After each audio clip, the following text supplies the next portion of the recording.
Penalty শুটআউটের সেই স্নায়ুক্ষয়ী roller coaster ride নেদারল্যান্ডকে কাঁদিয়ে এভাবেই শেষ ১৬র মঞ্চে পা রেখেছে মরক্কো। ২০২২ সালে প্রথম আফ্রিকান দল হিসেবে সেমিফাইনালে ওঠা অ্যাটলাস লায়নরা এবারও উঠছে নিজস্ব ছন্দে। গ্রুপ পর্বে পরাক্রমশালী ব্রাজিলকে রুখে দেওয়া কিংবা হাইতিকে ৪ গোলে উড়িয়ে দেওয়া সবখানেই ছিল কোচ মোহাম্মদ ওয়াহবির দলের দাপুটে পদচারণা।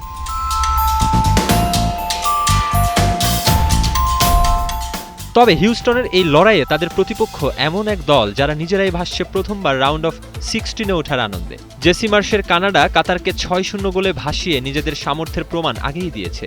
আর শেষ ৩২-এ অচেনা স্নায়ুচাপে দক্ষিণ আফ্রিকাকে হারিয়েছে অতিরিক্ত সময়ের একমাত্র গোলে।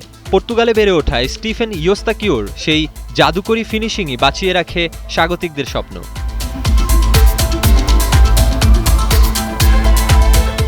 কিন্তু এই স্বপ্নের পথে সবচেয়ে বড় কাটা হয়ে দাঁড়িয়েছে ইনজুরি। কাতারের বিপক্ষে পা ভেঙে বিশ্বকাপই শেষ হয়ে গেছে কানাডার মিডফিল্ড সেনাপতি ইসমাইল কোনে।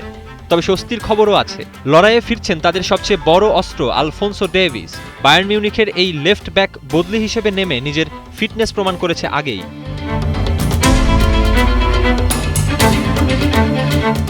নকআউটের দুর্দান্ত চালে দুই দলেরই আছে দারুণ কিছু তুরুপের তাস। কানাডা তাকিয়ে থাকবে জোনাথন ডেভিসের গতির দিকে, আর মরক্কোর ভরসা গ্রুপ পর্বে ৩ গোল করা বার্সেলোনায় জন্ম নেওয়া তরুণ ইসমাইল সাইবারির মতো তারকারা।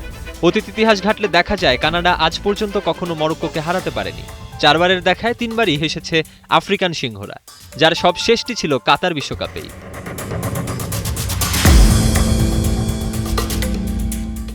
ইতিহাস আর পরিসংখ্যান হয়তো মরক্কোর পক্ষেই কথা বলছে, কিন্তু ঘরের মাঠে চেনা দর্শক আর অচেনা এক জেদ নিয়ে নামা কানাডাকে হিসেবের বাইরে রাখার সুযোগ নেই। হিউস্টনের মাঠে কি জোনাথন ডেভিসরা পারবে নিজেদের ফুটবল ইতিহাসের গতিপথ বদলে দিতে, নাকি আফ্রিকান হুঙ্কারে বিদায় নেবে আরেক হোম টিম?